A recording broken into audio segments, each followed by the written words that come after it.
Ya astagfirullahaladzim ya Allah. Astagfirullahaladzim. Dua-duanya no. Ya Allah.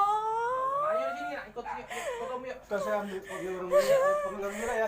Kedok. Astagfirullahaladzim. Astagfirullahaladzim. Panggil. Ayo.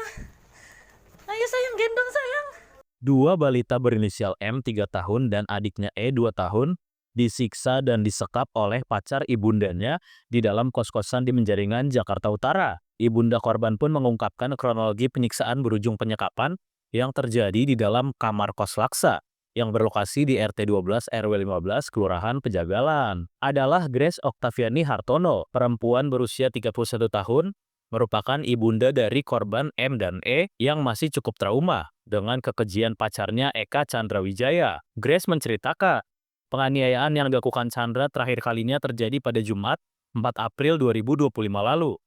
Saat itu, Chandra menganiaya kedua korban hanya karena mereka buang air besar di atas kasur kos-kosannya. Pelaku yang kesal melihat kasurnya kotor langsung menganiaya kedua korban. Tak cuma memukul, Chandra juga menjambak rambut balita malang itu dan membenturkan kepalanya ke tembok. Kejadian ini akhirnya diketahui setelah ibunda korban kabur dari kos-kosan itu dan meminta bantuan. Pelaku diamankan oleh security kos dan warga setempat setelah sebelumnya dipancing untuk pulang ke kos-kosan oleh ibu korban. Pelaku pun pulang ke kos-kosan itu dan langsung dikepung oleh security dan warga setempat.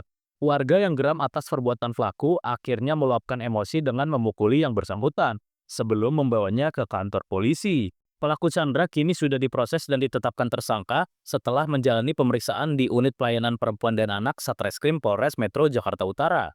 Pria pengangguran itu dijerat dengan pasal terkait kekerasan terhadap anak dan perlindungan anak. Yang aku alamin ya, ini waktu kejadiannya tuh hari Jumat. Awal-awal dia mukul apa sih, pas lagi mau kita pulang dari beli makan. Nah ini kan anak kan saya lagi ajarin buat apa sih, potty training biar dia bisa kencing di toilet, berak di toilet. Cuman ini belum bisa ngomong juga kan, namanya anak kecil kan masih belum bisa ngomong. Nah habis itu pas pulang dia ngeliat ngompol, muka ngompol sama berak di celana. Nah baru tuh dia jambak, dia tendang dulu. Habis ditendang kan bangun tuh, dia dijambak langsung dijodotin ke tembok. Itu pernah pakai kaki juga, pakai kaki dia tendang kepalanya kena tembok, makanya mungkin jadi kayak begitu tuh, benjol di sini sama di mata. Ini kalau yang Mbak alami atau yang Mbak tahu, penganiayaan ini udah berapa kali atau sejak kapan sih? Udah sering sebenarnya, cuman saya baru ngaduin sekarang. Sebenarnya dia sempat melakukan itu sama anak saya yang pertama juga awal-awal. Karena kami kan masih punya perasaan, orang tua saya juga masih punya perasaan, makanya dia dibebasin dari Polsek Tanjung Duren. Nah yang kedua ini udah keterlaluan juga, dia mengulanginya lagi. Jadi saya juga udah melaporkan lagi gitu. Oke. Kalau yang untuk kedua korban yang ini Mbak, yang sekarang itu sudah sejak kapan dan apa yang dilakukan apa aja Mbak? Yang dilakukan, dia menjambak, dia menendang, dia mengepukul, itu yang dia lakukan, sama dia jedotin kepala anak saya ke tembok. Alasannya apa sih Mbak selain karena kencing sama buang air di itu, Sama apa aja? kalau ditanya dia nggak mau ngomong, dia gampar tuh. Gitu. Oke, jadi hanya karena itu ya? Hanya karena itu. Kalau Mbak sendiri dianiaya juga nggak Mbak? Aku dipukul. Oke. Alasannya apa sih Mbak kalau ke Mbak juga? Waktu ya kalau kita lagi gimana ya, emang sifatnya juga temperamen juga. Jadi saya juga nggak bisa memprediksi misalnya yang menurut dia ibaratnya cuma salah kecil aja, kalau dia memang emosinya lagi mau meledak, dia bakal meledak gitu. Sampai dipukul saya pakai gagang koper, ada besinya di atas. Mbak, itu mohon maaf, hubungan Mbak sama pelaku ini apa sih Mbak?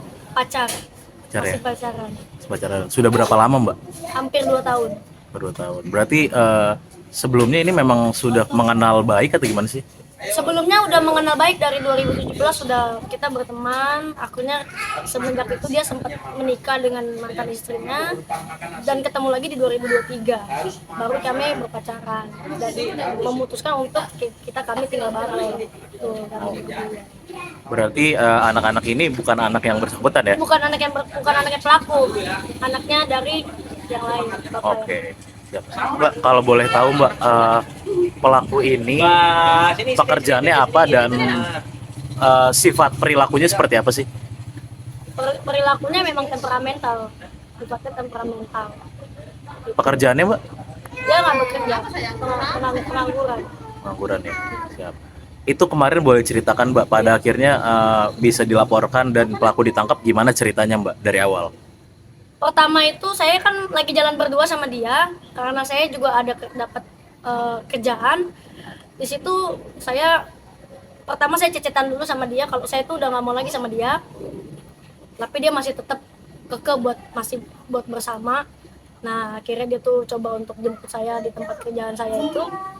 Saya mencoba untuk kabur, akhirnya saya lolos tuh naik angkot segala macam, saya kabur ke apartemen City Park. Di situ saya berpikir diam dulu, saya berdoa dulu untuk mencari jalan keluarnya. Akhirnya baru saya memberanikan diri untuk melapor ke titik di sini di kosan saya. Baru dia diamankan gitu. Baru saya datang ke sini, saya pancing dia untuk pulang ke kosan.